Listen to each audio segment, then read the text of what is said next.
తాళ్ళాజీ అనే వ్యక్తి ఇదే ఉస్మానియాలో చదువుకుంటూ తనకి రాజకీయంగా కావచ్చు, తనకు ఒక పేరు రావడానికే సామాజిక తెలంగాణ అనే అంశం ఎత్తుకొని దానిపై పోరాటం చేస్తుండనేది వినికిడైతే చాలా వరకు ఉందా. అది ఇంతవరకు వాస్తవం అన్న?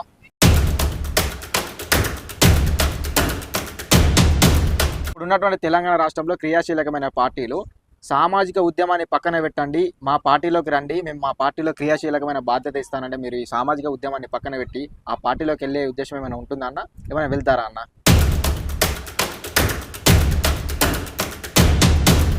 చదువుకొని డాక్టరేట్ పట్టా పొంది వెళ్ళిపోక ఈ సామాజిక తెలంగాణ అనే అంశంపై, ఈ విద్యార్థుల అంశంపై పోరాటాలు చేయాల్సిన అవసరం ఏముందన్న మీకు? ఇదే ఉస్మానియాలో పుట్టగొడుగులా పుట్టుకొస్తున్నటువంటి విద్యార్థి సంఘాల్లో మీది ఒక విద్యార్థి సంఘమేనా? మీ విద్యార్థి సంఘం మరి ప్రజల్లో కావచ్చు, యువతకు కావచ్చు, అదేవిధంగా విద్యార్థులకి ఏ విధంగా సూచుకొని పోతా అని చెప్పేసి మీరు అనుకుంటారన్న?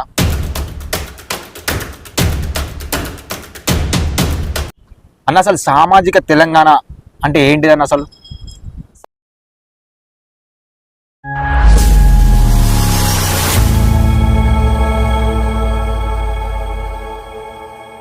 అందరికీ నమస్కారం, వెల్కమ్ టు పరిచయం యూట్యూబ్ ఛానల్. ఈరోజు మనతో పాటు తెలంగాణలో సామాజికం అనే అంశంపై పోరాడుతున్నటువంటి నవయువకుడు, ఇదే ఉస్మానియా యూనివర్సిటీలో రీసెర్చ్ స్కాలర్గా చేస్తున్నటువంటి మన తాళ్ళాజీ అన్నగారితో ఉన్నాం. ఈరోజు వారి మాటల్ని అడిగి తెలుసుకుందాం. అసలు సామాజిక తెలంగాణ అంటే ఏంటి అనే అంశంపై ఎందుకు తను పోరాడుతున్నాడో మరి తనని అడిగి తెలుసుకుందాం. అన్న నమస్తే. అన్న నమస్తే వంశీ. అన్న బాగున్నారా? అన్న బాగున్నావు. అన్న చాలా రోజుల తర్వాత మిమ్మల్ని కలవడం జరిగిందన్న. అన్న ఒకసారి మా పరిచయం ప్రేక్షకులకు ఒకసారి మీరు ఒకసారి పరిచయం చేసుకున్నా, మీ ఊరు కావచ్చు, ఉస్మానియా యూనివర్సిటీకి రావడానికి గల కారణాలు ఏంటి ఒకసారి చెప్పండి అన్న. అందరికీ నమస్కారం. నా పేరు తాళ్ళాజీ, రీసెర్చ్ స్కాలర్, ఉస్మానియా యూనివర్సిటీ.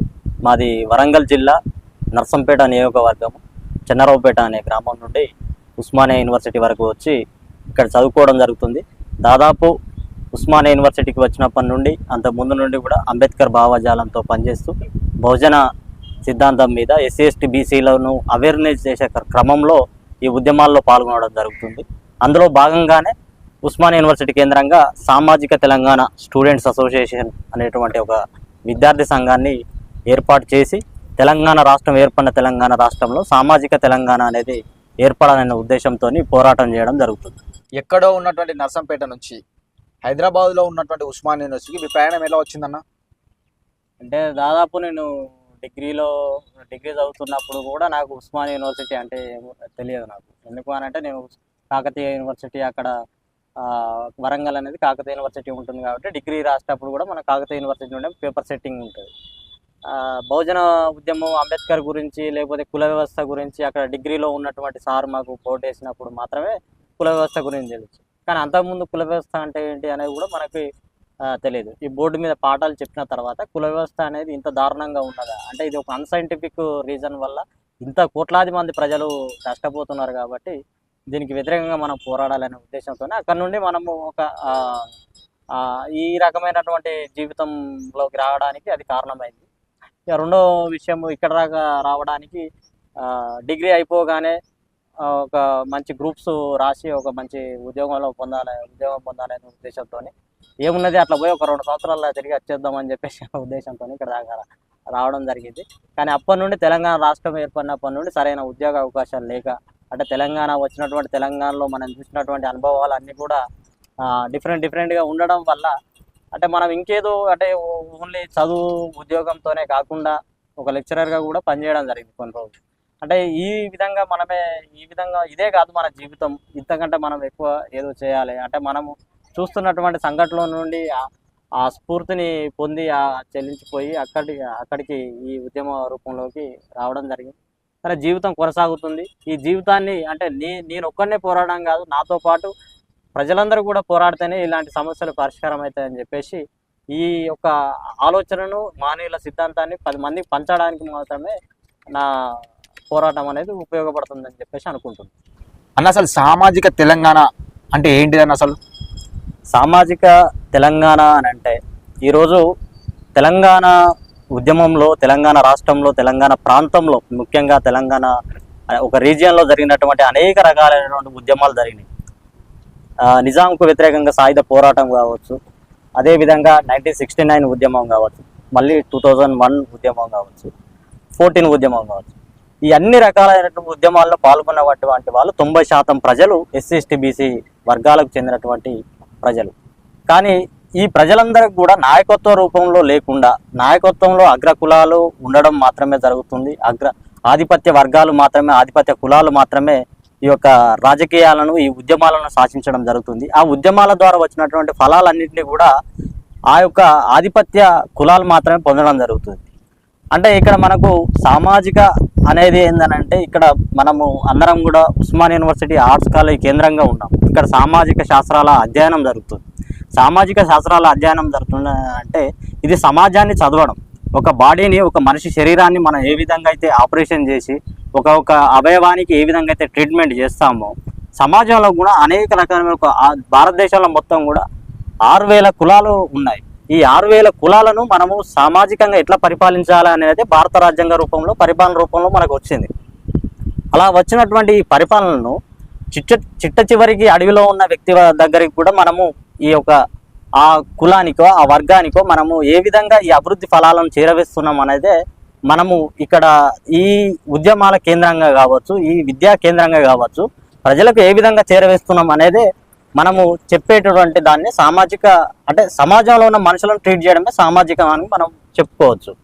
ఆ విధంగా కానీ తెలంగాణ రాష్ట్రంలో అనేక రకాలైనటువంటి ఉద్యమాలు జరిగినాయి. కానీ ఈ తెలంగాణలో 90% ప్రజలు ఉన్నటువంటి ఎస్సీ ఎస్టీ బీసీ వర్గాలకు తమ యొక్క ఫలాలు అందరైన ఉద్దేశంతో తెలంగాణ రాష్ట్రం మన కళ్ళ ముందు జరిగింది. ఉద్యమాలు చేసిన వాళ్ళందరూ కూడా అణగారిన వర్గాల ప్రజలు.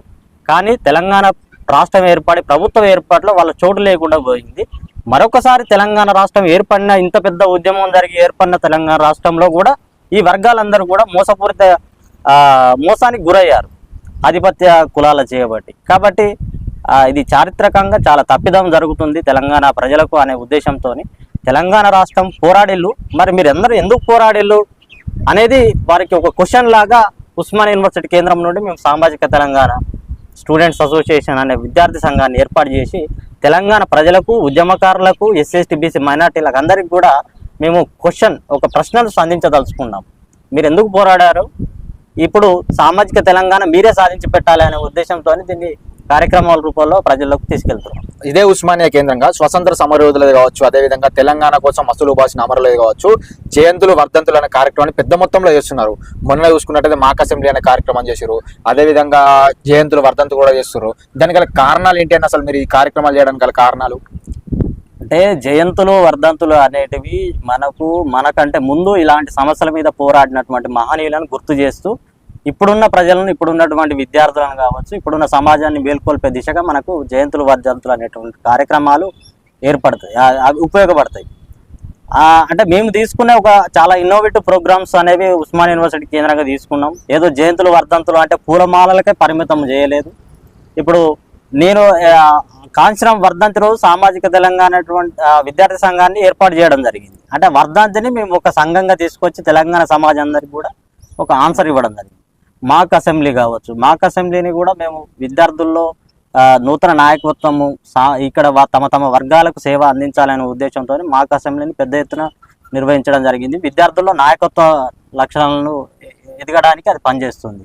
అదేవిధంగా మొన్ననే మహనీయుల జయంతి పురస్కరించుకొని మాదిగలకు తీవ్రమైన అన్యాయం జరిగిందని చెప్పేసి ఆ సమస్యను లేవనెత్తడం జరిగింది. పూలే జయంతి సందర్భంగా కాంగ్రెస్ ప్రభుత్వానికి మీరు సామాజిక న్యాయాన్ని అమలు చేస్తలేరు, ఎంపీ టికెట్లలో బీసీలకు వాటా ఇస్తలేరు, మరి మహాత్మా పూలే పేరును మీరు ప్రగతి భవన్కి ఎందుకు పెట్టారని మీకు క్వశ్చన్ చేయడం జరిగింది. ఇట్లా ప్రతి సందర్భంలో మహనీయులను స్ఫూర్తిగా తీసుకొని ఒక పోరాట రూపంలోకి, ఉద్యమ కార్యాచరణలోకి వెళ్తున్నాం. అన్న, మీరు అనుకున్నట్టు సామాజిక తెలంగాణ అంశంపై మీరు చాలా పోరాటాలు అయితే చేస్తారు. ఈ రోజుల మన స్వతంత్ర ఉద్యమంలో సామాజిక తెలంగాణ అనే అంశం మన తెలంగాణ రాష్ట్రంలో కావచ్చు, అదేవిధంగా మన దేశంలో కావచ్చు, మరి అందరికీ ప్రజల్లోకి వెళ్ళింది అనుకుంటున్నారా అన్న? ఎందుకోసం మరి వెళ్ళకుంటే అది ఎందుకోసం వెళ్ళలేదు అనుకుంటున్నారు? ముందుగా ఇక్కడ సామాజిక అనే పదం ప్రజల్లోకి వెళ్ళిందా లేదా అని అంటే ముందు వారి యొక్క సామాజిక సైకలాజికల్ ఆర్డర్ అనేది కరెక్ట్ లేదు ప్రజలకు.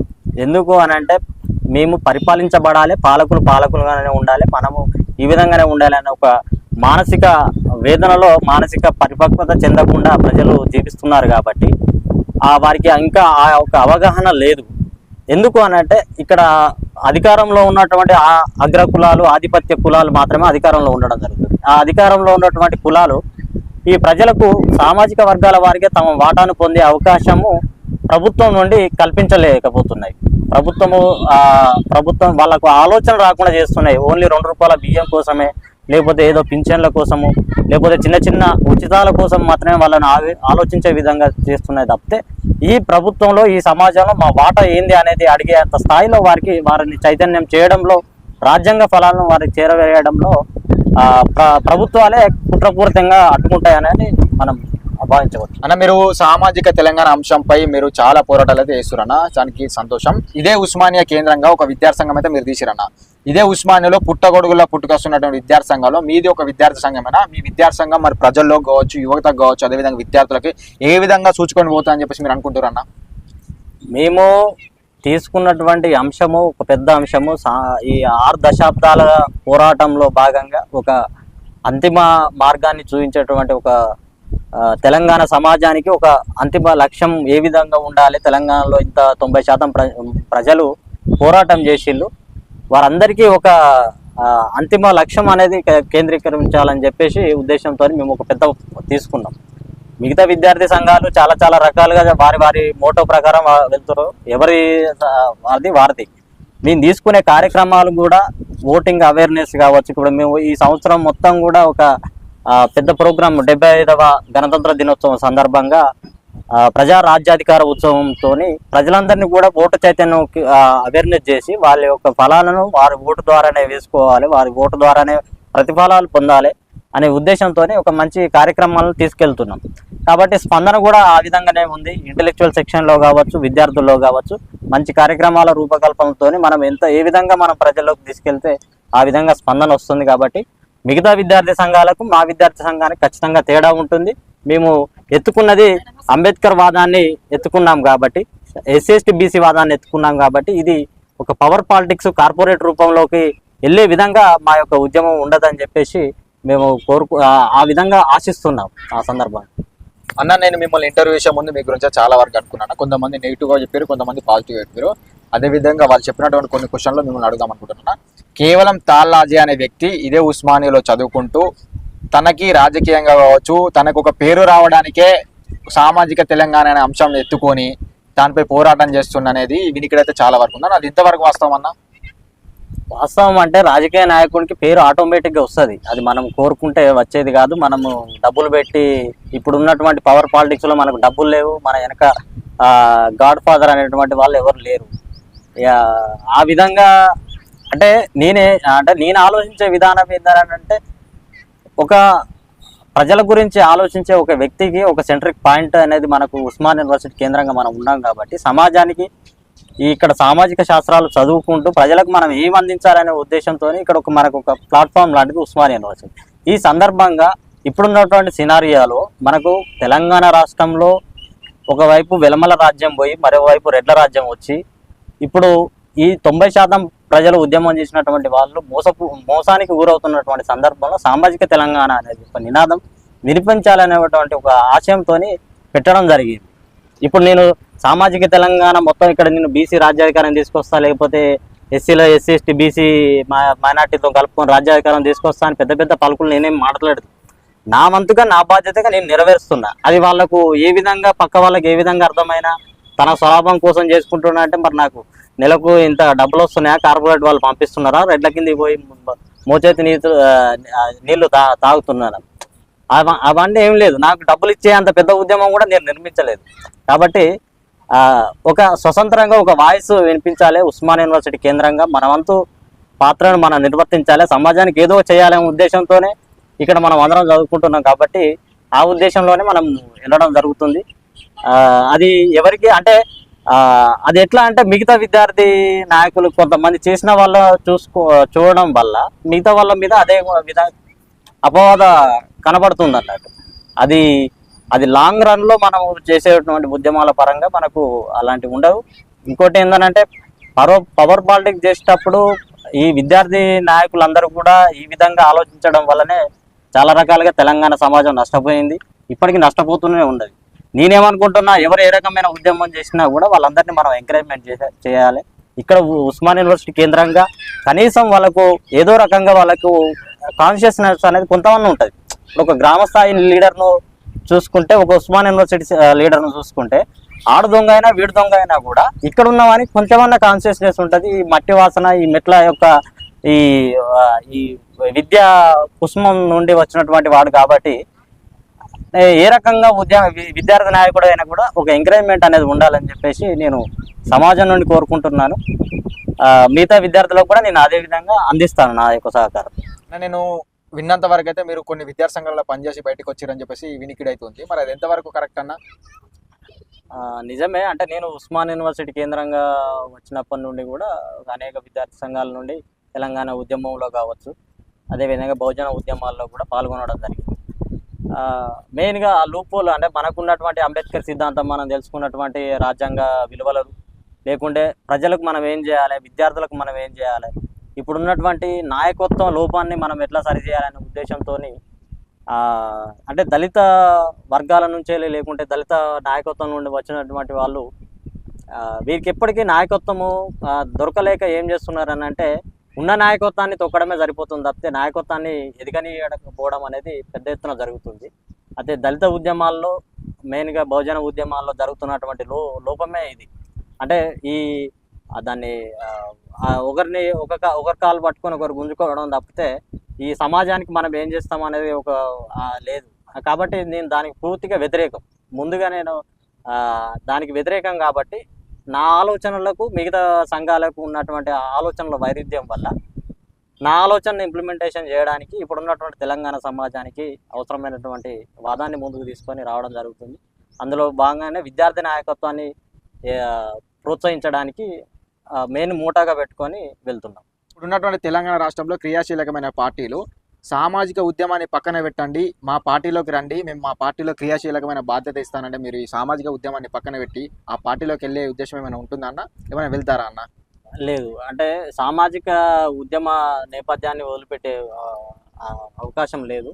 ఎందుకు అని అంటే కామన్గా మనం వచ్చినటువంటి బ్యాక్గ్రౌండే అది, మనకు ఉన్నటువంటి బలమే అది. మనము బలం ఎందుకు అని చెప్పుకుంటున్నాం అంటే మనకు బలాన్ని ఇచ్చింది అంబేద్కర్ రాసినటువంటి రాజ్యాంగం ఈ దేశంలో బలాన్ని ఇచ్చింది. మనము అంబేద్కర్ ఇచ్చిన రాజ్యాంగాన్ని రాసేసి అంబేద్కర్ వాదాన్ని వదిలిపెట్టేసి కాంశీరామ్ గారి సిద్ధాంతాన్ని, పూలే ఆలోచనలు వదిలిపెట్టేసి ఈ సమాజంలో బతకలేని సిచ్యువేషన్. లేకుంటే మనము ఒకవేళ ఆలోచనలు వదిలిపెట్టినామంటే మళ్ళీ మనకు మూతికి ముడ్డికి తాటాకు రావాల్సిన ఆ సందర్భాలు మాత్రమే వస్తాయి తప్పితే మనము ఎప్పటికి కూడా జీవితంలో ఇది ఒక పోరాటంగా మాత్రమే మనము ముందుకు తీసుకెళ్లాల్సిన అవసరత ఉన్నది. అయితే ఇక్కడ మనము ఈ పోరాటాలన్నీ ఈ విధంగా మనము ఎందుకు చేస్తున్నాం ఈ పోరాటాలను అంటే ఆత్మగౌరవం, హక్కుల కోసం చేస్తున్నటువంటి ఈ పోరాటంలో ప్రస్తుతం ఉన్న ప్రభుత్వంలో కానీ ముందు వచ్చే ప్రభుత్వంలో కానీ మనకు రావాల్సినటువంటి హక్కులు, మనకు రావాల్సినటువంటి ఆత్మగౌరవం, మన కులాలకు మన వర్గాలకు చెందాల్సినటువంటి ఆ యొక్క వాటా రానప్పుడు మనం ఖచ్చితంగా మనము అడుగుతాం. ఒకవేళ అవి స్పందిస్తే మనం ఖచ్చితంగా వాటికి సపోర్టు చేయాల్సిన అవసరం ఉన్నది. ఎందుకు సపోర్ట్ చేయాలని అంటున్నానంటే ఈరోజు తెలంగాణ రాష్ట్రంలో ఒక బడ్జెట్, ఒక అమౌంట్ బడ్జెట్ ఉన్నదనుకుంటే ఆ అమౌంట్ బడ్జెట్ లేకపోతే ఒక 17 సీట్లు, ఒక ఎంపీ సీట్లు ఉన్నాయనంటే ఆయా వర్గాల వారికి ఆ జనాభాకు అనుగుణంగా పంచుకోవాలి. ఆ బడ్జెట్ను కూడా సంపదను ప్రజలకు ఆయా వర్గాల వారికి వారి జనాభాకు అనుగుణంగా రావాలి. కానీ ఆ యొక్క బడ్జెట్ కానీ, ఆ సంపద కానీ, లేకుంటే ఆ ఎంపీ సీట్లు కానీ ఇవన్నీ కూడా వారి యొక్క ప్రజల ఆత్మగౌరవానికి, ఆ కులానికి సంబంధించినటువంటి వారి వాటా చెందకుండా ఒకరే తింటుంటే ఒకటే ఆధిపత్య కులమే మాత్రానికే చెందడం వల్ల దాన్ని మనం ఖచ్చితంగా వ్యతిరేకిస్తాం.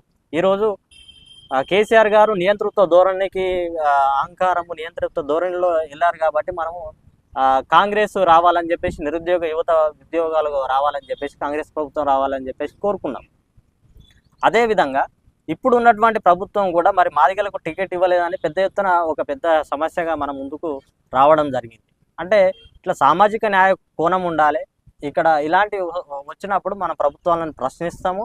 ఒకవేళ మంచి పని జరిగితే ఇప్పుడు కేంద్రంలో మన బీజేపీ ప్రభుత్వం కులగణన గురించి ఎప్పుడు కూడా మాట్లాడలే. కానీ రాహుల్ గాంధీ డైరెక్ట్గా మేము కులగణన చేస్తాం, బీసీలకు కానీ ఎవరి వాటా ఎంత రావాలని చెప్పేసి చేస్తామని చెప్పేసి అంటున్నాడు. అలాంటి సందర్భంలో ఆ అంశానికి మనము మద్దతు తెలపాల్సిన అవసరం ఉన్నది. ఎందుకు అని అంటే మనం డైరెక్ట్గా రాజ్యాధికారంలోకి ఇప్పుడు వెళ్ళే క్రమంలో లేకపోయినా కూడా ఇప్పుడు ప్రస్తుతం ఐసీలో ఒక క్యాండిడేట్ ఉంటాడు. ఐసీలో ఉన్నటువంటి క్యాండిడేట్ను మనము తొందరగా ట్రీట్ చేయాలి. ఎప్పుడో వచ్చే రాజ్యాధికారం మాటలు చెప్పుకుంటూ ఇప్పుడు చనిపోయే వ్యక్తిని మనం బతికించాలంటే ఫస్ట్ వెళ్ళి మనము ఆ ట్రీట్మెంట్ అనేది మొదలు పెట్టాలి. కాబట్టి ఫస్ట్ మనం అక్కడికి వెళ్ళి ఇప్పుడున్నటువంటి సందర్భంలో అర్జెంటుగా ఇప్పుడున్నటువంటి ఏవైతే అవకాశాలు జరగాలో వాటిని అన్నింటినీ కూడా మనం ప్రజలకు అందించే విధంగా మనం ముందుకు తీసుకెళ్లాల్సిన బాధ్యత మన నుండి ఉంది. ఎందుకు అని అంటే ఇప్పుడు విద్య కావచ్చు, వైద్యం కావచ్చు, ఉపాధి కావచ్చు, ఈ ప్రజలందరికీ కూడా అవగాహన లేకనే మనము కోల్పోతున్నాం. అంటే ప్రభుత్వంలో ఉన్నటువంటి వాటాను మనకు అవగాహన లేక మనం తీసుకోవట్లేదు. ఎవరో ఆ ఆధిపత్య కులాలు ఆపుతున్నాయని కాదు, మన ప్రజలకు అవగాహన లేకనే మనము తీసుకోలేకపోతున్నాం. కాబట్టి ఆ ప్రభుత్వాన్ని ప్రజలకు దగ్గర చేర్చడంలో ఈ క్రియాశీలక పాత్ర పోషించాలని అనుకుంటున్నాం ఖచ్చితంగా. అన్న, మీరు ఇప్పుడున్న సిచ్యువేషన్లో మీరు విద్యార్థి, మరి అదేవిధంగా విద్యార్థి సంఘ నాయకుడు, ఇదే ఉస్మానియాలో రీసెర్చ్ స్కాలర్ కూడా చేస్తున్నారు. అంటే మీరు ఇప్పుడు విద్యార్థి అనే దశని కంటిన్యూ చేసుకుంటే సామాజిక న్యాయంపై పోరాటం చేస్తున్నారు. భవిష్యత్తులో మీకు పెళ్ళై మీకు భార్య పిల్లలు వచ్చిన తర్వాత మీరైతే ఇదే సామాజిక తెలంగాణ అంశంపై మరి పోరాటం చేస్తారా అన్న? మరి సామాజిక తెలంగాణ అంశాన్ని పక్కకు పెట్టి గాలి వదిలేసి మీ భవిష్యత్తుని మీరు చూసుకుంటారా అన్న? అదే మన ఈ క్వశ్చన్ ఆల్రెడీ ఇంతకుముందు చర్చించడం జరిగింది. అంటే మన సామాజిక కోణం అనేది మనం వచ్చినటువంటి కుటుంబ నేపథ్యం కావచ్చు, మన వర్గం ఏదైతే కులం నుండి వచ్చామో, అంటే భారత రాజ్యాంగాన్ని కావచ్చు, బాబాసాహెబ్ పూలే కాంచీరామ్ ఆలోచన విధానాన్ని కావచ్చు, కానీ ఎప్పుడు వదిలిపెట్టే అవకాశమే లేదు. కాబట్టి అది భార్య పిల్లలతోనే ఆగేది సందర్భం కాదు. భార్య పిల్లలకు అనే కాకుండా అదో జీవితంలో ఒక పోరాటంలో రూపంలో అది కంటిన్యూస్గా ఉంటుందని చెప్పేసి నేను అనుకుంటున్నాను. కాబట్టి అది ముందుకు తీసుకెళ్ళడానికి ఖచ్చితంగా మనం అందరం ప్రయత్నం చేయాలి. అది నేను ఒక్కనే కాదు, అంటే నేను మెయిన్గా నాయకత్వం, ఈ వర్గాల నుండి వచ్చిన నాయకత్వమే అని అంటున్నా. ఏంటంటే ఈ యొక్క పోరాటాన్ని 10 మంది షేర్ చేసుకోవాలి. ఆ విధంగా అయితేనే సక్సెస్ అవుతుంది. ఇది లేకపోతే ఇది ఒక పోరాటాన్ని ఒకరికే వదిలిపెట్టి వాళ్ళు ఒకరే చేయాలనే ఉద్దేశంతో ఉండడం వల్ల ఏమవుతుందని అంటే ఆ ఒక్కరిని ఏదో విధంగా ఈ అగ్ర కులాలు, ఆధిపత్య కులాలు మేనేజ్ చేయడమో, లేకపోతే వివిధ ఫోర్స్ శక్తులన్నింటినీ కూడా ఏకం చేసి అతన్ని అంతమొందించడమో లాంటివి జరుగుతున్నాయి. మరి మిగతా నాయకత్వం ఎదగనియకుండా ఈ వర్గాలు పనిచేస్తున్నాయి. అంటే మనమే అణచివేసుకోవడము, మనల్ని మనమే బెదిరించుకోవడము, మనమే ఈ ప్రేమ ఆప్యాయత లేకుండా జీవిస్తున్నాం. కాబట్టి ఓడిపోవడానికి ప్రధాన కారణాలుగా జరుగుతున్నాయి. కాబట్టి అందుకే ఈ ఆలోచనను, మనకు ఉన్నటువంటి ఆలోచనలు అందరూ కూడా ఒక షేర్ చేసుకుంటే దాని ఒక ఫలాలు ఎప్పుడైనా అందుతాయని చెప్పేసి నేను కోరుకుంటున్నాను. అన్న, ప్రత్యేక తెలంగాణ కోసం తెలంగాణ రాష్ట్రంలో ఉన్నటువంటి యువకులు కావచ్చు, వృద్ధులు కావచ్చు, సకల జనుల సమ్మెలతోటి పోరాటాలు అయితే చేసిరన్న. అప్పుడు ఉన్నటువంటి తెలంగాణ ఉద్యమంలో మీరు కూడా క్రియాశీలకమైన పాత్ర అయితే పోషించిరన్న. ఆ ఉద్యమంలో మీరు చేసినటువంటి అనుభూతులు, అదేవిధంగా ఉద్యమం తర్వాత వచ్చినటువంటి రాష్ట్రంలో కావచ్చు, అదేవిధంగా అప్పుడున్నటువంటి ఆంధ్ర రాష్ట్రంలో కావచ్చు, మార్పులు ఏమైనా జరిగాయన్నా, లేకుంటే అదే విధంగా ఉందా, లేకుంటే మీ ఉద్యమంలో ఉన్నటువంటి పాత్ర గురించి ఒకసారి మాకు చెప్పండి అన్న. తెలంగాణ ఉద్యమం అనేది విద్యార్థి దశలో ఉన్నప్పుడే నేను ఉస్మానియా యూనివర్సిటీ కేంద్రంగా కార్యక్రమాల్లో పాల్గొనడం జరిగింది. అదేవిధంగా డిగ్రీలో కూడా పాల్గొనడం జరిగింది. అప్పటి నుండి తెలంగాణ ఉద్యమం కొనసాగింపుగా నడుస్తూనే ఉన్నది. కానీ తెలంగాణ ఉద్యమాన్ని మనము దగ్గర నుండి చూసినట్లయితే మనకు గద్దర్ లాంటి వాళ్ళు కావచ్చు, విమలక్క లాంటి వాళ్ళు కావచ్చు, ప్రొఫెసర్ జయశంకర్ లాంటి వాళ్ళు కావచ్చు, ఇక్కడ కాశీం గారు, గాలి వినోద్ కుమార్ సార్ గారు, ఇంకా మిగతా కొన్ని సామాజిక శక్తులు, పురుషోత్తం లాంటి సార్ లాంటి వాళ్ళు, ఇలాంటి వాళ్ళందరూ కూడా చాలా పెద్ద ఎత్తున తెలంగాణ ఉద్యమాన్ని ప్రజల్లోకి, విద్యార్థుల్లోకి తీసుకుపోవడం జరిగింది. తీసుకుపోయినటువంటి క్రమంలో తెలంగాణ ఏర్పడిన తర్వాత వీళ్ళందరూ ఫోర్ ఫ్రంట్లో ఉంటారేమో. తెలంగాణ ప్రభుత్వం ఏర్పడితే ఒకవేళ విద్యార్థి నాయకులు కావచ్చు, కుల సంఘాల నాయకులు కావచ్చు, ఈ బహుజన సిద్ధాంతంతో ఉన్నటువంటి వాళ్ళందరూ కూడా, ఈ మేధావులందరూ కూడా తెలంగాణ అని చెప్పేసి తెలంగాణను, ఈ ప్రజలందరినీ కూడా తీసుకొచ్చి రోడ్ల మీదకి తీసుకురావడం జరిగింది. మరి దీని నుండి వచ్చేటువంటి ఫలాలు ఏ విధంగా ఉంటాయని చెప్పేసి మనం అనుకున్నాం. కానీ దానికి రివర్స్గా మనకు జరిగినటువంటి పరిణామాలు అనేవి మనకు కనబడుతున్నాయి. ఇప్పుడు ప్రొఫెసర్ కంచైలయ్య గారు ఆ రోజే మనకు తెలంగాణ ఉద్యమం నడుస్తున్న సమయంలోనే మేము విద్యార్థులుగా ఉన్నాం. అప్పుడు ఆ సమయంలో కంచైలయ్య సార్ గారు, మీరు తెలంగాణ ఉద్యమం చేయకండి, చదువుకోండి, మీది అంతా దురల రాజ్యం రాబోతుంది అని చెప్పేసి విట్నెస్గా ఆయన చెప్పడం జరిగింది. కానీ అలాంటి సమయంలో ఆయనను హేళన చేసి ఆయనే మాట్లాడుతుంటే జై తెలంగాణ నినాదాలు ఇచ్చి అలాంటి సందర్భం అనేది చూసినటువంటి సందర్భం. ఇక్కడ విద్యార్థులు ఆత్మహత్యలు చేసుకొని ఆర్ట్స్ కాలేజ్ ఎదురుగా చెట్టుకు కొమ్మకు ఊరేసుకున్నటువంటి సందర్భాలు ఉన్నాయి. అంటే ఇలాంటి ఎమోషనల్ ఉన్నటువంటి తెలంగాణ ఉద్యమం నుండి ఏర్పడినటువంటి తెలంగాణలో ఆ విధంగా సామాజిక న్యాయం జరుగుతుందా, ఉద్యమం చేసిన వాళ్ళందరికీ కూడా ఫలాలు దక్కుతాయని చెప్పేసి అని అనుకున్న క్రమంలో మరి ఫక్తు రాజకీయ పార్టీగా మేము మారినామని చెప్పేసి కేసీఆర్ ప్రభుత్వము చెప్పేసి టీఆర్ఎస్ పార్టీ ద్వారా చెప్పి దళితుని ముఖ్యమంత్రి చేయకపోవడం కావచ్చు, సరైన ప్రాతినిధ్యం ఇవ్వకపోవడం కావచ్చు, ఉన్నటువంటి వాళ్ళని కూడా ఒక ఆట బొమ్మల్లాగా మాత్రమే ట్రీట్ చేయడం, ఇవన్నీ కూడా ఒక ప్రజాస్వామ్యానికి విఘాతం కల్పించి నియంతృత్వ పోగడల వల్ల తెలంగాణ అనే ఆ ఉద్యమానికి, ఆ తెలంగాణ చైతన్యం, మట్టి చైతన్యానికి ఉన్నటువంటి ఆ చైతన్యానికి అవమానకరంగా తెలంగాణ రాష్ట్రం అనేది వచ్చిన ఫలాలను మనం చూడడం జరిగింది. కాబట్టి నీళ్లు, నిధులు, నియామకాలు అనేటువంటి ఒక ఆ బోగస్ నియామకాలు జరగలేదు. ఆ నీళ్లు భూమి లేని ప్రజలకు భూములు పంచలేదు. ఆ నిధులు అనేది ఒక పెట్టుబడి వర్గానికి, రాజకీయ నాయకులకు, తెలంగాణ రాష్ట్రంలో ఏర్పడినటువంటి వారికి మాత్రమే, మళ్ళీ ఆంధ్ర పెట్టుబడిదారులకు మాత్రమే ఈ యొక్క ఫలాలు అనేవి కూడా వెళ్ళిపోవడం జరిగింది. కాబట్టి మనము తెలంగాణ రాష్ట్రం నుండి వచ్చినటువంటి ఫలాలు సరైన క్రమంలో లేవు. తెలంగాణ ఉద్యమం నుండి ఆశించిన రీతిగా మనం అనుకున్నటువంటి సందర్భం లేదని చెప్పేసి మనము చెప్పవచ్చు. కాబట్టి అందుకే మనం సామాజిక తెలంగాణ అనే ఒక నినాదాన్ని ముందుకు తీసుకెళ్తున్నాం. భవిష్యత్తులో మీరు ఏదైనా రాజకీయ పార్టీలోకి వెళ్ళే అవకాశం ఉందా, లేకుంటే ఇదే సామాజిక తెలంగాణ అనే అంశంపై పోరాడుతూనే ఉంటారా? సామాజిక తెలంగాణ అనే అంశం మీద పోరాటం చేయడం అంటేనే రాజకీయంగా వాటా అడగడం. సో రాజకీయంగా వాటా అడుగుతున్నాము అని అంటే ఇప్పుడున్న ప్రభుత్వంలో కావచ్చు, పోయిన ప్రభుత్వం, రాబోయే ప్రభుత్వం, ఏ ప్రభుత్వంలో అయినా కూడా మా వాటా ఎంత అనేది మనం అడుగుతూనే ఉంటాము. ఇది అడగడమే కాకుండా ప్రభుత్వంలో భాగస్వామ్యం కావాలి అని చెప్పేసి మనకు సంబంధించి సామాజిక వర్గాల వారీగా సరైన రీతిలో ట్రీట్ చేయబడితే మద్దతు ఇవ్వడానికి రెడీగా ఉన్నాం. కానీ ఇదే ఇంటర్నల్ ప్లస్ ఎక్స్టర్నల్గా మాత్రం సామాజిక కోణాన్ని ప్రతి వ్యక్తికి తీసుకెళ్లాల్సినటువంటి అవసరం మనకు ఉన్నది. కాబట్టి దాన్ని ఆ విధంగానే కొనసాగింపజేస్తాము. ప్రభుత్వంలో భాగస్వామ్యం అవుతూనే ప్రభుత్వం నుండి ప్రజలకు చేరవేసేదే మా యొక్క సిద్ధాంతంగా మేము అనుకుంటున్నాం. అంటే ఎట్లా అని అంటే ప్రభుత్వాన్ని ప్రజలకు దగ్గరకు చేయడం అనేది మా ముఖ్య ఉద్దేశంగా ఉంటుంది. అన్న, ఇదే తెలంగాణ రాష్ట్రంలో సామాజిక తెలంగాణ అనే అంశంపై చాలా వరకు రాజకీయ నాయకులు అయితే కొట్లాడుతూనే ఉంటున్నారు అన్న. ఇక వాళ్ళ పేర్లు చెప్పాల్సిన అవసరం లేదు, చాలా మంది అయితే కొట్లాడుతున్నారు. మొన్న ఒక బహిరంగ సభలో కావచ్చు, ఒక నాయకుడు కూడా బహిరంగ సభల్లో చెప్తుండు, అదేవిధంగా ఇంకొక నాయకుడు కూడా బహిరంగ సభల్లో చెప్తుండు. మరి వాళ్ళ దారిలో మీరు పోయేమన్న అవకాశం ఉందా, లేకుంటే మీరు సొంతగానే ఈ సామాజిక తెలంగాణ అంశంపై పోరాడే అవకాశం ఉందా అన్న? అట్లేం లేదు. అంటే వాళ్ళ దారిలోని మనం సామాజిక తెలంగాణ అంటే మనము వాళ్ళు ట్రీట్ చేసే విధానం, ఇప్పుడు ఉన్నటువంటి పార్టీలన్నీ కూడా ఆధిపత్య కులాల చేతుల్లో నడుస్తున్నటువంటి పార్టీలు. అలా అని అధికారిక కులాల్లో వచ్చినటువంటి పార్టీలు ఏమన్నా లేకపోతే మనకు న్యాయం చేస్తాయని అంటే అక్కడ కూడా ఒక క్రమ పద్ధతి అయినటువంటి వైఖరి లేదు. అక్కడ కూడా నేతృత్వ ధోరణులు జరుగుతున్నాయి. అక్కడ కూడా ఆ విధంగా ఉండే చూద్దాం. ఇంకా ముందు సమాజ పరిణామ క్రమం అనేది ఏ విధంగా ఉంటుంది అనేది. విద్యార్థి దశలో ఉన్నాము కాబట్టి ఇప్పటికైతే రాజకీయాల గురించి ఆలోచించే అవసరత లేదు.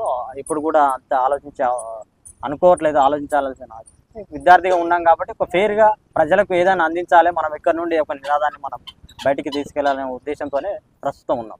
తెలంగాణ రాష్ట్రంలో బహుజన సిద్ధాంతంపై పోరాటం చేస్తున్నటువంటి ఆర్ఎస్ ప్రవీణ్ కుమార్ గారు కావచ్చు, అదేవిధంగా శారద విశారద్ మహారాజ్ గారు కావచ్చు, వీళ్ళిద్దరు ఒకటైతే తెలంగాణ రాష్ట్రంలో బహుజనం అనే పదం చాలా చాటుగా పోతుందన్న. మళ్ళీ వాళ్ళిద్దరు ఒకటి కాకుండా ఆర్ఎస్ ప్రవీణ్ కుమార్ గారు మరి బీఆర్ఎస్ కు మద్దతు ఇవ్వడానికి గల కారణాలు ఏంటి ఒకసారి చెప్పారన్న? ఇప్పుడు ఆర్ఎస్ ప్రవీణ్ కుమార్ గారు, నేను డిఎస్పి విశారదన్ గారు, వీరిద్దరికి అంటే నేను డిఎస్పిలో పనిచేయడం జరిగింది. ఇంతకుముందు డిఎస్పిలో పనిచేసినప్పుడు నేను మొట్టమొదటిసారిగా విద్యార్థి రాష్ట్ర కన్వీనర్గా బాధ్యత తీసుకున్న రోజే వీరందరూ కలిస్తే బాగుంటుంది, ఒక వేదిక మీదకి రావాలని చెప్పేసి మొట్టమొదటిసారిగా తెలంగాణ రాష్ట్రంలో కోరుకున్నటువంటి వ్యక్తిని నేను. నా మొదటి స్టేట్మెంట్ కూడా ఆ విధంగానే ఇవ్వడం జరిగింది. అదేవిధంగా చాలా సందర్భాల్లో కూడా ఈ యొక్క కాంబినేషన్ రావాలి, ఒక వేదిక ఏర్పడాలి. ఆకునూరి మురళీ సార్ కావచ్చు, ఇంకా పాషం యాదగిరి లాంటి వాళ్ళు కావచ్చు, ఒక భోజనవాదాన్ని మాట్లాడేటువంటి వాళ్ళు మందకృష్ణ మాదయ్య గారు, ఆర్ కృష్ణయ్య గారు లాంటి సీనియర్లు ఉన్నారు. వీళ్ళందరూ కలిసి కనీసం ఈ చెప్పుకున్నటువంటి ఈ పెద్ద తలకాయల్లో ఏ ఇద్దరు కలిసినట్టు కూడా ఇక్కడ తెలంగాణ రాష్ట్ర రాజకీయాలను శాసించేటువంటి స్థాయిలోకి వెళ్తారు. కానీ అది జరగలేదు. అంటే నేను ఇంటర్వ్యూ మొదట్లోనే చెప్పడం జరిగింది. అంటే దళిత వర్గాలలో భోజన సిద్ధాంతంలో ఎదుగుతున్నటువంటి నాయకత్వం ఇంకో నాయకత్వాన్ని ఎదగనీయకపోవడం కావచ్చు, లేకుంటే వారికి సంబంధించిన ఈ ఈగో ఇష్యూస్ వల్ల కావచ్చు, వ్యక్తిగత పోకడలు కావచ్చు, వ్యక్తిగత అభివృద్ధిని లక్ష్యంగా చేసుకొని వెళ్ళడం వల్ల ఈ అసెంబ్లీ ఎలక్షన్లకు ముందు కూడా మా ఒక ఇంటర్వ్యూలో చెప్పడం జరిగింది. అది ఏది వ్యక్తిగత ఆధిపత్యం కోసమే ఈ విధంగా మనము ఈ బహుజన సిద్ధాంతాలను, దళిత వాదాన్ని మనం ఎత్తుకుంటున్నాం తప్పితే ఒక కన్స్ట్రక్టివ్ వేలో నిజంగా ఒక నిజాయితీగా మనము దీన్ని ముందు తీసుకెళ్ళడానికి కొనసాగట్లేదు. ఒకరినొకరు కలవడానికి ఇబ్బంది పడుతున్నాం నాయకులు అనేటువంటి వాళ్ళం అనేది నేనుగా తీసుకెళ్ళడం జరిగింది. కాబట్టి వాళ్ళు కలిస్తే బాగుండేది. మాలాంటి వాళ్ళు ఇంకా ఎక్కువగా ఆ సిద్ధాంతం మీద పనిచేయడానికి, తెలంగాణ రాష్ట్రంలో మన రాజ్యాధికారంలోకి రావడానికి, మిగతా సమాజాన్ని మొత్తం కూడా కదిలించడానికి ఒక మంచి అవకాశం దొరికేది ఈ సందర్భంగా. కానీ ప్రజలందరూ కూడా మళ్ళీ విశ్వాసం కోల్పోవడానికి ఒక చారిత్రక తప్పిదం అనేది మనకు ఈ ఈ నాయకత్వ రూపంలో జరిగింది. సో అది బాధాకరమైన విషయం. ఆర్ఎస్ ప్రవీణ్ కుమార్ గారు బీఆర్ఎస్ పార్టీలో అయితే వెళ్ళడం జరిగిందన్న. తను వెళ్ళిన తర్వాత మరి బహుజనులకు ఏ విధంగా న్యాయం జరుగుతుందని అనుకుంటున్నారు? అదేవిధంగా ఆర్ఎస్ ప్రవీణ్ కుమార్ గారు వెళ్ళక ముందు మీరు ఒక నినాదం అయితే చెప్పారన్న, ఆర్ఎస్ ప్రవీణ్ కుమార్ గారు బీఆర్ఎస్లోకి వెళ్తారు, వీళ్ళిద్దరు ఒకటే అని చెప్పేసి మీరు ఎంతో ముందే చెప్పారు. మరి అది ఎలా చెప్పగలిగారన్న? మీకు ఏమైనా చిలిక దోషం ఏమైనా వస్తుందా అన్న? ఏమన్నా అంటే అలా అని కాదు, అంటే ఇక్కడ తెలంగాణ అనే ఒక స్లోగన్ తీసుకొని మనం పోరాటం మొదలుపెట్టాం సామాజిక తెలంగాణ విషయంలో.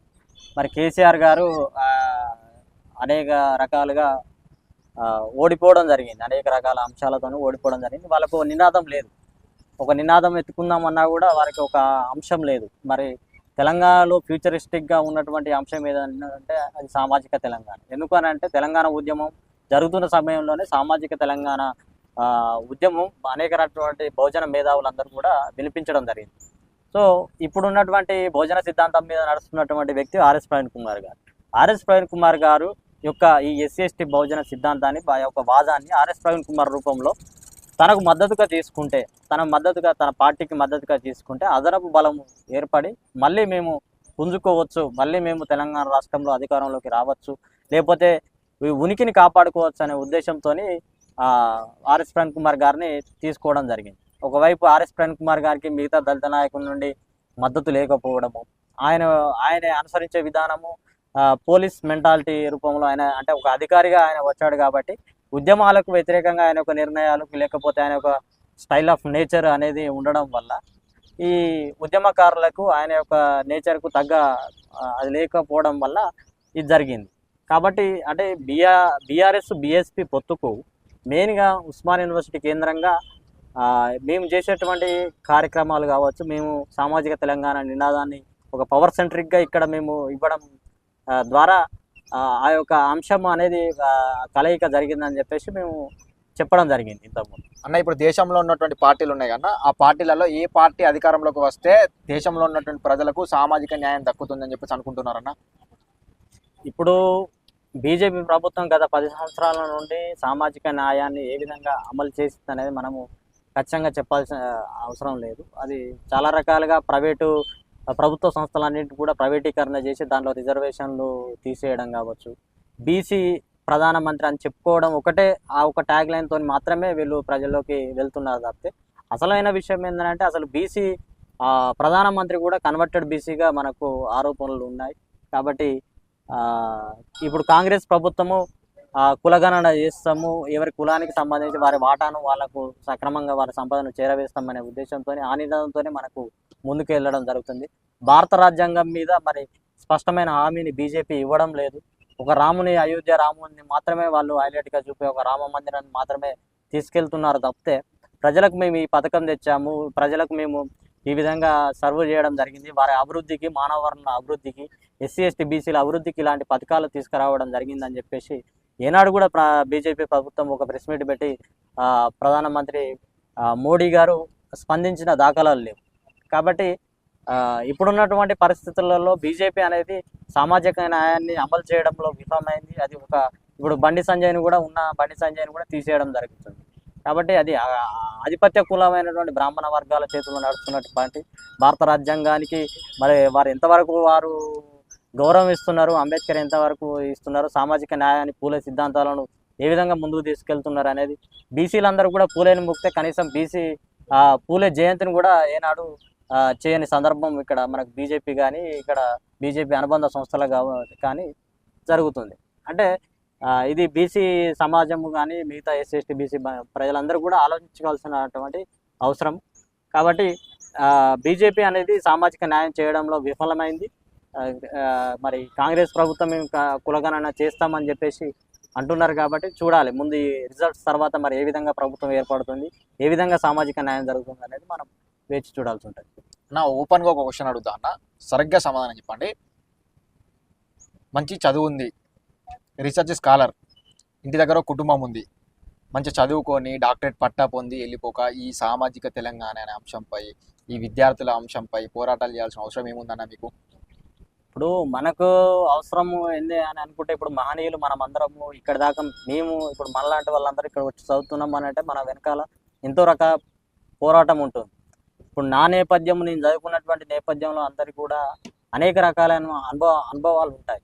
అంటే నాకు డైరెక్ట్గా కొన్ని జరిగి ఉండొచ్చు, కొన్ని చాలా తక్కువ స్థాయిలో జరిగి ఉండొచ్చు. కానీ నేను ఎదుటి వ్యక్తులు చూసినప్పుడు, లేకపోతే ఎదుటి సమాజంలో చూసినప్పుడు వాటి ఆ యొక్క సంఘటనల మీద, ఆ యొక్క అంశాల మీద స్పందించడమే మన యొక్క గుణం. అంటే ఇప్పుడు మనకు పుర్రెకొద్ది గుణము అన్నట్టు మనకున్నటువంటి నేచర్ క్యాజువల్ నేచర్ అనేది మనం ఆ విధంగా రన్ చేస్తుంది. కాబట్టి మనం చూసినటువంటి అనుభవాలు, సమాజంలో జరుగుతున్నట్టు సంఘటనలు, బుద్ధుడు కూడా ఏమున్నది, ఆ బుద్ధుడుగా మారినప్పుడు కూడా, సిద్ధార్థుడు బుద్ధుడుగా మారినప్పుడు కూడా ఏం జరుగుతుంది, ఆయన ఒక 5 అంశాలను చూసి చలించిపోయి ఈ ప్రపంచానికి ఒక మార్గదర్శిగా అయిపోయాడు. అంటే మనము బుద్ధుడితో పోల్చుకోవడం అని కాదు, కానీ అంటే ఒక వ్యక్తి మారడానికి ఏ సందర్భంలో ఒక వ్యక్తి ఈ విధంగా స్పందిస్తున్నాడు అని అంటే ఆయన అనుభవంలో నుండి వచ్చినటువంటి ఒక అంశాలను ఆయన చూసిన సమాజంలో, తన సరౌండింగ్స్లో ఉన్నటువంటి సమాజంలో చూసినటువంటి అంశాల పరంగా ఆయన రియాక్ట్ అవుతుంటాడు. అదేవిధంగా నేను కూడా ఈ సమాజంలో అనేక రకాల సంఘటనలు మన కళ్ళ ముందు జరుగుతున్నాయి. సామాజిక వర్గాల వారిగా అనేక కులాలకు అనేక రకాలుగా మనకు అన్యాయం జరుగుతుంది. ఆ అవమానము, ఆత్మగౌరవం లేకుండా ప్రజలు బతుకుతున్నారు. వీరు అనేక రకాలుగా మోసపోతున్నారు అనేది ఇంతవరకు మనం చదువుకున్నటువంటి ఈ చదువులో భాగంగా చదువుకున్న చదువు, పుస్తకాల్లో ఉన్నటువంటి చదువు సమాజంలో లేదు. భారత రాజ్యాంగం అనేది పుస్తక రూపంలో ఉంటుంది, కానీ ప్రజలకు ఇంప్లిమెంటేషన్ చేయడంలో మనకు సరిగా ముందుకు వెళ్ళట్లేదు. కాబట్టి ఇది ఏ విధంగా మనము ప్రజలకు అందరికీ అందించాలి, అందరు సుఖశాంతులతో, సోదరభావం, స్వేచ్ఛ, సమానత్వంతో ఏ విధంగా బతకాలనే ఉద్దేశంతో మహనీయులు ఇంతకుముందు మనకంటే ముందు పోరాటం చేసిన వాళ్ళందరి యొక్క వాళ్ళ జీవిత అనుభవాలను, వారి పోరాటాలను స్ఫూర్తిగా తీసుకొని మనం ముందుకెళ్తున్నాం. కాబట్టి దీంట్లో మనం కొత్తగా ఏదో చేస్తున్నాం అనేది ఏం లేదు. మనం అందరం చేయాలి, అందరం కూడా దానిలో పాల్పంచుకోవాలనేది ముఖ్య ఉద్దేశం. అన్న, ఈ దేశంలో మీకు నచ్చిన నాయకుని పేరు చెప్పండి అన్న. నాకు నచ్చిన నాయకుడు కాంచీరామ్ గారు. ఎందుకోసం అన్న? కాంచీరామ్ గారు ఎందుకోసం అని అంటే, దాదాపు మనకు అశోకుని తర్వాత ఒక బహుజన రాజ్యము, లేకపోతే స్వేచ్ఛ, సమానత్వ, సోదరభావ విలువలతో ఉన్నటువంటి రాజ్యాన్ని మళ్ళీ యూపీ కేంద్రంగా చేసుకొని ఒక పెద్ద రాజ్యాన్ని చేసి 4 సార్లు ముఖ్యమంత్రిగా మాయావతిని, ఒక మహిళ మీద, ఇప్పుడు దళితుల మీద ఏ విధంగా అయితే దళితులు, ఈ అణగారిన వర్గాల మీద ఏ విధంగా అయితే అణచివేత ఉంటుందో, మహిళల మీద కూడా అదే రకంగా మనకు వివక్షత కనబడుతుంది.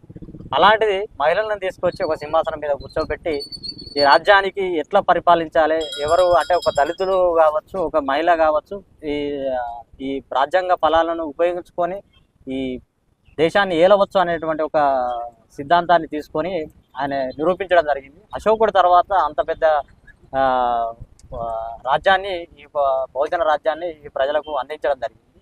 ఈ ఆధునిక కాలంలో ఆయన ఒక గొప్ప వ్యక్తిగా నేను బిలీవ్ చేస్తా. ఆయన సిద్ధాంతాన్ని ముందు తీసుకుపోవడానికి నా శాయశక్తిలో ప్రయత్నం చేస్తాను. అన్న, తెలంగాణ రాష్ట్రంలో ఉన్నటువంటి నాయకులు ఏ నాయకుడు అంటే మీకు ఇష్టం అన్న? అంటే ఇప్పుడు ఏ నాయకుడు ఒక్కొక్కరికి ఒక్కొక్క యూనిక్నెస్ అనేది ఉంటుంది. మనం అందరు నాయకులకు వాళ్ళు ఇప్పుడు కేసీఆర్ గారిని చూసుకుంటే ఆయన ఒక పెద్ద ఉద్యమాన్ని తీసుకురావడం జరిగింది. ఇప్పుడు రేవంత్ రెడ్డి గారు జడ్పీటీ స్థాయి నుండి డైరెక్ట్గా సీఎం అయినటువంటి ఒక చరిష్మా గల నాయకుడు. బహుజన నాయకుల్లో అనేకమైనటువంటి వాళ్ళు మా కుటుంబ సభ్యుల్లాగానే వాళ్ళంతా కూడా. కాబట్టి నాయకులు అది కాకుండా ఒక పర్సన్ ఒక బేస్గా చేసుకొని అందరూ కూడా ప్రశంసించదగ్గ వ్యక్తులే. ఒకరిని తక్కువ చేయడము లేకపోతే ఒకరు ఎక్కువ అనేది నా ఉద్దేశంలో ఎప్పుడు కూడా నేను ఆ విధంగా వెళ్ళలేదు. కాబట్టి అందరూ కూడా మనకు ఈక్వల్గానే చూస్తాం. కాంచీరామ్ గారు అంటే చాలా పెద్ద అభిమానిగా చూస్తాను. 2024 5G నడిచే కాలంలో కూడా ఇంకా కుల వ్యవస్థ గురించి నడుస్తూనే ఉందా అన్న ఇంకా? అంటే ఇప్పుడు 5G 6G వచ్చినా కూడా కుల వ్యవస్థ అనేది ఉన్నది. ఇంకా రీసెంట్గా మనం చూస్తుంటే మన పట్టణాలలో, గ్రామాల్లో కాదు గ్రామాలన్నా ఇల్లు కట్టుకోవడానికి పక్కింట్లో ఒకరింట్లో ఒకరు ఉండడానికి అవకాశం ఉంటుంది. కానీ విద్యావంతులైనటువంటి ఇక్కడ కూడా టూలెట్ బోర్డులలో మాకు మా యొక్క కులానికి సంబంధించినటువంటి వాళ్ళు, లేకపోతే ఆధిపత్య కులానికి సంబంధించినటువంటి వాళ్ళు మాత్రమే మేము రూమ్ కిరాయి ఇస్తామనేటువంటి బోర్డులు పెట్టడం జరుగుతుంది.